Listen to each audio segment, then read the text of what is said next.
কি বললাম এখানটা ব্যাপারটা বোঝা গেল তো? যখনই এখানে কনস্ট্যান্ট যদি মানে মাইনাস সাইন থাকে বা নেগেটিভ সাইন যদি ডান দিকেতে থাকে, তাহলে সেই কনস্ট্যান্টটাকে কিন্তু অবশ্যই তোমাকে তোমার অবশ্যই পজিটিভ করে নিতে হবে।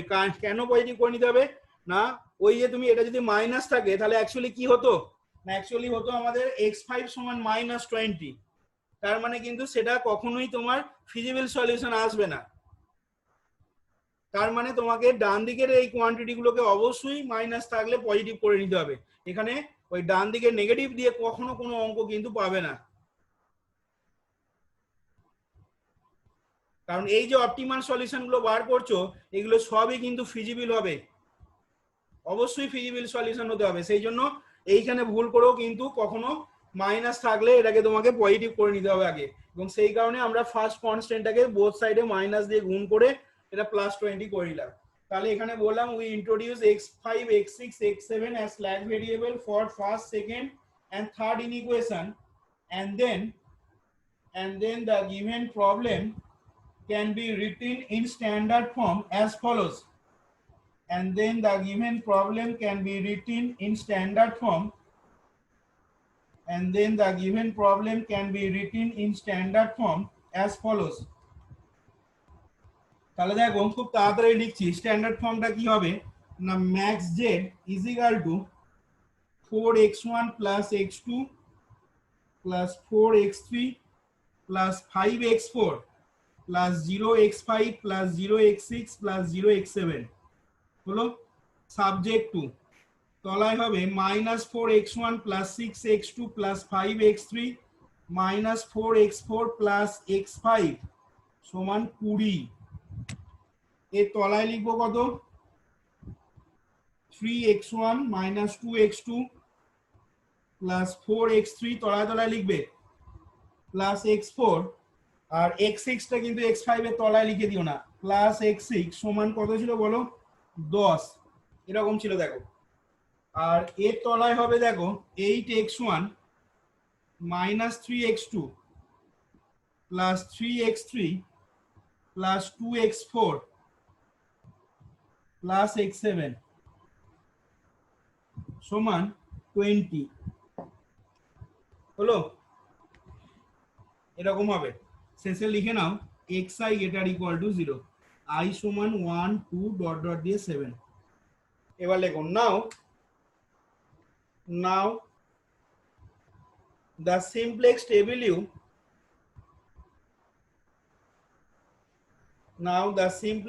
W in usual procedure is given as follows. Now the simplex W in usual procedure is given as follows. এই অঙ্কটা একটা মজার জিনিস দেখতে পাবি। Now the simplex W in usual procedure is given as follows. আমরা তাহলে দেখ এখানে টেবিলটা এবার ড্র করছি। টেবিলটা ড্র করার জন্য দেখ, আচ্ছা এটাকে মুছিয়ে দিই তাহলে আর এখানে তলায় ধরবে না। তাহলে দেখ আগের মতো করে ছকটা টেনে নে, এখানেও বলে দিচ্ছি দুটো ছক হবে, দুটো ছকই অঙ্ক কমপ্লিট হয়ে যাবে। CB XB A1, এখানে অনেকগুলো হবে, A2 A3 A4, গ্যাপগুলো একটু কম কম করে নিবি নাহলে খাতায় ধরাতে পারবি না। A5 A6 A7, আর কি লিখবো XB by AI, আর হবে দেখ শেষটা রিমার্কস হলো। এবার দেখ তাহলে XB এর ঘরেতে বল তোরে একটু তাড়াতাড়ি বল কত কত লিখবো। XB এর ঘরেতে x5 সমান 20 বল, XB এর ঘরেতে হবে দেখ, লেখ XB ঘরটাতে মাথার উপরটা CJ বলে লিখে নিবি এরকম যেমন ভাবে দেখিয়েছি। তাহলে হবে দেখ x5 সমান 20, তারপরে বল x6 সমান 10, x6 সমান 10 x7 সমান 20। x7 সমান 20। আচ্ছা সিবির ঘরটা তো প্রথমে 0 0 এগুলো হবে, প্রথম ইয়েটা 0 0 অবশ্যই হবে। এইখানে দেখ ইয়েটা টেনে নে, হরাইজন্টাল দাগটা, Z J minus C J, এই দুটো ঘর মিলে লিখে নিবি। আচ্ছা a1 গুলো বল, কত কত লিখবো? -4, 6, তারপর বল 5, -4, আর কি হবে বল? 1 0 0। এটা সবসময় ইউনিট ম্যাট্রিক্স আসবে, ঠিক আছে? শেষ তিনটে ঘর। তারপরে বল 3 -2, মানগুলো বসানো ঠিকঠাক হচ্ছে কিনা দেখবি একটু তোরা। 3 -2, 4 1, তারপর এটা হবে 0 1 0, 1 0 0 হলো 0 1 0, শেষটা এখানে 0 0 1 আগে লিখে নিচ্ছি। আচ্ছা তার আগে বল এই এলিমেন্টটা কত হবে? a1 এর ঘরটাতে 8 -3 3 2, দেখ তো ঠিকঠাক লেখা হলো কিনা দেখ তো। আচ্ছা ওপরটাতে বল তো রে, সিজের ঘরগুলো ওপরটাতে কত লিখবো বলতো? 4 1 4 4 1 4 5 0 0 0। 5 0 0 0 নাকি?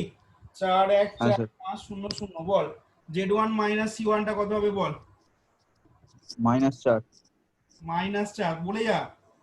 তারপরে -1 এটা কত হবে? -1, -1, তারপরে বলে যা।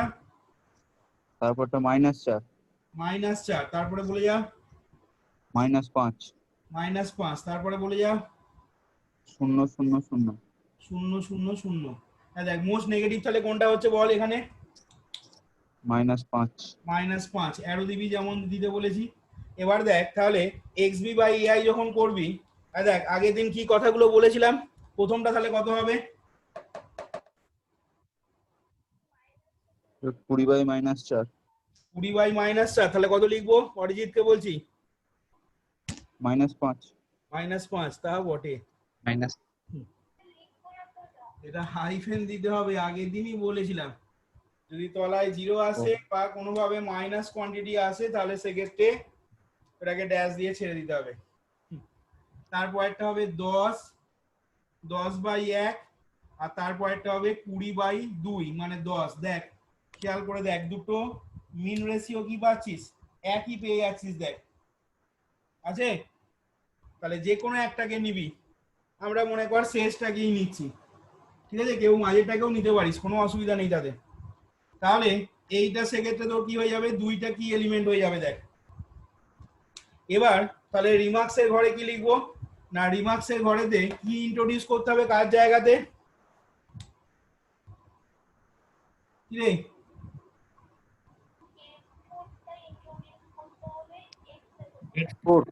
a4 ইন্ট্রোডিউস, a4 তো নয়, a4 টা ভেক্টরটা, ভেরিয়েবল কোনটা? x4, x4 ইন্ট্রোডিউস করতে হবে কার জায়গায়? x7 এর জায়গায়।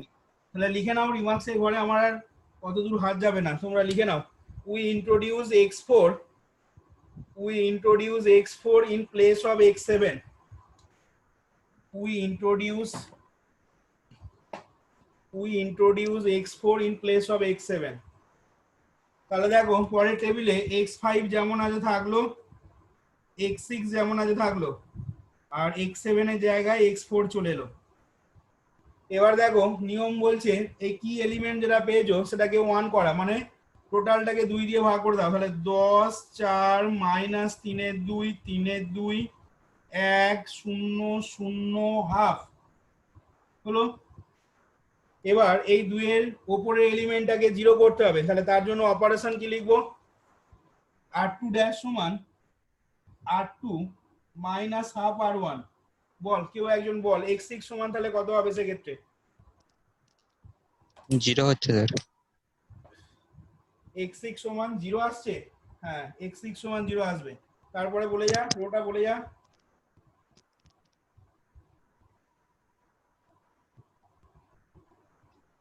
আচ্ছা আমি না এটা বলে দিচ্ছি, এটা 0 হবে, -1 আমি এটা বলে দিলাম। এবার তোরা বল বাকিগুলো। -1, তারপরে -1/2 -1 এর পর -1/2, ঠিক আছে। তারপরে 5 এর 2 5 দেখ এর 2 আসছে। হ্যাঁ তারপরেরটাও নয় আমি বলে দিলাম 0 হবে, তারপরেরটাও নয় আমি বলে দিলাম 1 হবে, আর তারপরেরটাও নয় বলে দিলাম -1/2 হবে। এবার তোকে এই -4টাকে 0 করতে হবে। এটা 0 হলো, এটা 0 করার জন্য তাহলে অপারেশন কি লিখবো, r1 ড্যাশ সমান r1 প্লাস 2r3। কি বললাম, r1 ড্যাশ সমান r1 প্লাস 2r3। তাহলে সেক্ষেত্রে r1 ড্যাশ সমান r1 প্লাস 2r3 করলে x5 সমান কত আসছে বল 60 বল 60 60।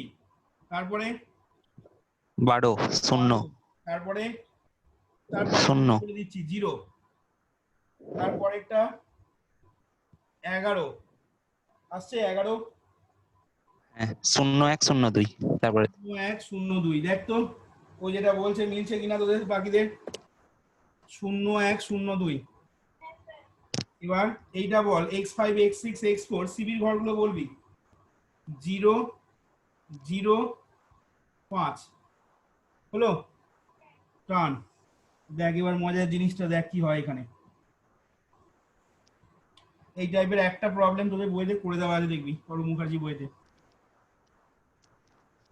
আচ্ছা এইখানটা দেখ জেড জে মাইনাস সি যেগুলো ক্যালকুলেট করে ফেল ততক্ষণ, জেড জে মাইনাস সি যেগুলো ঘরগুলো ক্যালকুলেট করে নে ততক্ষণ। এই যে ক্যালকুলেট করা, বল কত কত লিখবো তাহলে এবার এটা 16 করলো, তারপরেরটা -17 -17/2 ঠিক আছে একদম, তারপরেরটা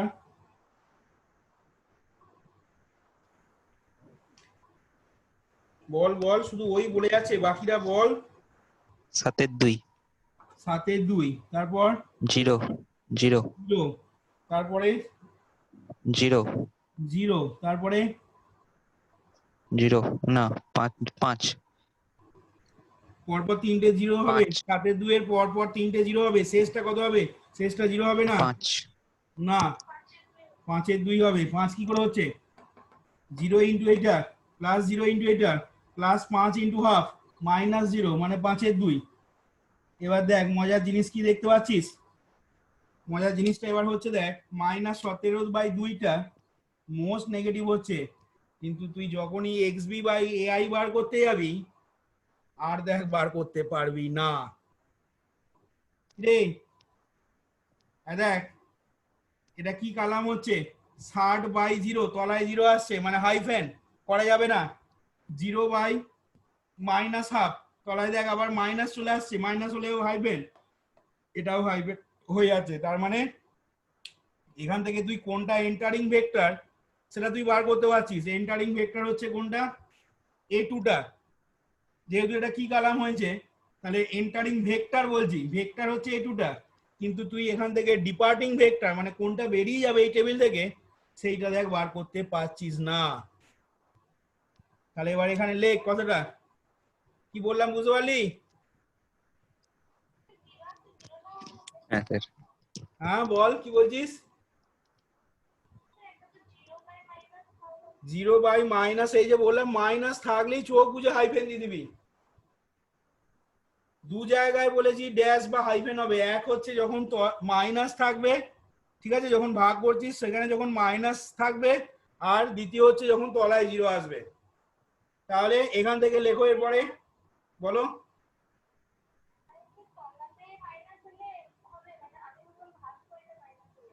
না তোমার মাইনাস এইখানে মাইনাস থাকা মানে ভাগফল তোমার সেক্ষেত্রে 0/, এটাকে যখন ভাগ করবে তখন 0/-1/2 আসবে, তার মানেই তোমার ওখানে হাইফেন হয়ে যাবে, তখন আর ক্যালকুলেট করাই যাবে না, নেগেটিভ এলি আর ক্যালকুলেট করা যাবে না এখানে, বা তলায় যদি 0 আসে ক্যালকুলেট হবে না। তাহলে এখানে লিখে নাও হেয়ার z2 - c2, এটা দেখো z2 - c2 হোয়াট, এটা z1 - c1, এটা z2 - c2, এটা z3 - c3। তাহলে এখানে লেখো হেয়ার z2 - c2 সমান -17/2, হেয়ার z2 - c2 সমান -17/2 হয়েছে। less than 0 and none of কি লিখবো none of yi2 ভালো করে খেয়াল করবে কি বলছি none of yi2 যেখানে পাশে লিখবে I is equal to 1 2 3 and none of yi2 I is equal to 1 2 3 কি করে বলছি ভালো করে দেখো এবার এই জায়গাটা দেখো এটা হচ্ছে y11 কি বললাম শুনেছো এটা হচ্ছে y12 y13 y14 y15 y16 y17 এটা কত হবে তাহলে y21 y22 23 24 25 26 27 এটা কত হবে তাহলে y31 y32 y33 এরকম ভাবে যাবে তাহলে এই এলিমেন্টটা কি পেলে না এটা হয়ে গেল দেখো y12 এটা কত হলো y22 এটা কত হলো y32 সেই জন্য এখানে কি লিখেছি yi2 যেখানে i এর মান 1 বসালে y12 i এর মান 2 বসালে মানে এটা হবে y22 i এর মান যদি 3 বসাও এটা হবে তোমার কত y32 এবার দেখো এই যে y11 বা y22 বা y32 এদের তিনটে কোনোটাই পজিটিভ নয় পজিটিভ একমাত্র হলেই তবেই বলছি বারবার বলছি ভাগ করা যাবে পজিটিভ হতে হবে পজিটিভ হওয়া মানে গ্রেটার দেন 0 ইকুয়াল টু 0 হলেও হবে না নেগেটিভ 0 হলেও হবে না এআই এর যে কি কালাম যেটা পাচ্ছো ঠিক আছে এখানে কি কালাম তো এটা হচ্ছে তাহলে সেই কি কালামের এলিমেন্ট গুলোকে পজিটিভ হতে হবে আদারওয়াইজ কিন্তু হবে না ভাগ করা যাবে না তাহলে এখানে লিখছি দেখো and none of yi2 ব্র্যাকেটে লিখবে I is equal to 1 2 3 is positive মানে yi2 এর কোনোটাই এখানে পজিটিভ নয় ঠিক আছে and therefore the given LPP and therefore the given LPP admits বা therefore the given LPP admits oblique দিয়ে লিখে নাও has an unbounded solution and therefore the given LPP admits oblique দিয়ে লিখে নাও has an unbounded solution হলো এইখানে দেখো অঙ্কটা complete হলো এবার তোমাদের বইয়ের অঙ্কটা এসো যাদের কাছে বই আছে দেখো তোমরা বইটা অরুণ মুখার্জি বইয়ে 91 পেজটা বার করবে 4 নাম্বার এক্সারসাইজের অঙ্কটা দেখবে হলো এটা দিয়ে শেষ করছি বলে 91 পেজে 4 নাম্বার এক্সারসাইজের অঙ্কটা এক্সাম্পলের অঙ্কটা বার করবে দেখো প্রথম কথা হচ্ছে প্রবলেমটা একটা মিনিমাইজেশন প্রবলেম আছে আমি আজকেই বললাম একটু আগের প্রবলেমটা করার সময় মিনিমাইজেশন প্রবলেম থাকলেই যেটা নিয়ম সেটা হচ্ছে ম্যাক্সিমাইজেশন প্রবলেম করে নেওয়া মাইনাস দিয়ে গুণ করে সেই জন্য দেখো প্রথমেই মিনিমাইজেশন প্রবলেমটাকে ম্যাক্সিমাইজেশন প্রবলেমেতে কনভার্ট করে নিয়েছে দিয়ে তারপরে স্ল্যাক ভেরিয়েবল ইন্ট্রোডিউস করে দেখো স্ট্যান্ডার্ড ফর্মে রাইট করেছে এবার দেখো প্রথম টেবিলটা করার পর ভালো করে শুনবে কি বলছি প্রথম টেবিলটা করার পর দেখো জেড জে মাইনাস সিজে গুলো পেয়েছে যেটা 3 - 2 0 0 এবার দেখো 3 - 2 0 0 মানে z1 - c1 টা হচ্ছে 3 z2 - c2 টা হচ্ছে -2 z3 - c3 0 z4 - c4 0 তাহলে মোস্ট নেগেটিভ কোনটা হচ্ছে না z2 - c2 সমান -2 টা মোস্ট নেগেটিভ হচ্ছে তাহলে বুঝতেই পারছো a2 টা এখানে তোমার কি হয়ে যাবে না a2 বা x2 টা তোমার এন্টারিং ভেরিয়েবল হয়ে যাবে ঠিক আছে মানে পরের টেবিলে x2 টা আমাদের এন্ট্রি নেবে এবার ডিপার্টিং ভেক্টর তুমি যখন বার করতে যাচ্ছ ডিপার্টিং ভেক্টর বার করতে গিয়ে কি দেখবে xb/ai করতে গিয়ে দেখো ওইখানেতে কি হবে না প্রথমটা দেখো y11 তারপরেরটা কত y12 তাহলে y12 আর y22 কি বললাম বুঝেছো ওখানে যে আলফা 2 যেটা আছে -1 -2 তলায় তলায় যেটা আছে প্রথমটা মানে কত প্রথমটা মানে দেখো y11 ওয়ানটা হচ্ছে y11 এই যে বললাম আবারও বলছি এটা হচ্ছে y11 এটা হচ্ছে y11 এইভাবে লিখবে y11 12 13 14 y15 16 17 এরপরে চলে আসবে y21 y22 y23 y24 y25 এইভাবে যাবে, আর এটা হয়ে যাবে y31 y32 33 34 এরকম ভাবে যাবে।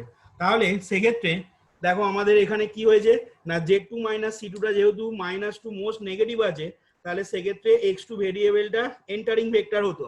কিন্তু আমরা যখন xb বাই ai বার করে কোনটা ডিপার্টিং ভেরিয়েবল সেটা যখন বার করতে যাব, মানে মিনিমাম রেশিও যখন ক্যালকুলেট করতে যাব, তখন দেখতে পাচ্ছি কি না y12 এবং y22 আর বোথ নেগেটিভ। যেটা এখানে বললাম, দেখো এখানে কি বললাম, yi2 যেখানে i is equal to 1 2 3 এইগুলোর নান অফ yi2 টা পজিটিভ। তার মানে y12 y22 আর y32 কোনোটাই কিন্তু এখানে পজিটিভ হচ্ছে না। এখানেও তেমনি ওখানেও বই যে অঙ্কটা করে দেওয়া আছে দেখো, y12 এবং y22, y12 টা হচ্ছে -1 আর y22 টা হচ্ছে -2, এই দুটোই দেখো আর বোথ নেগেটিভ।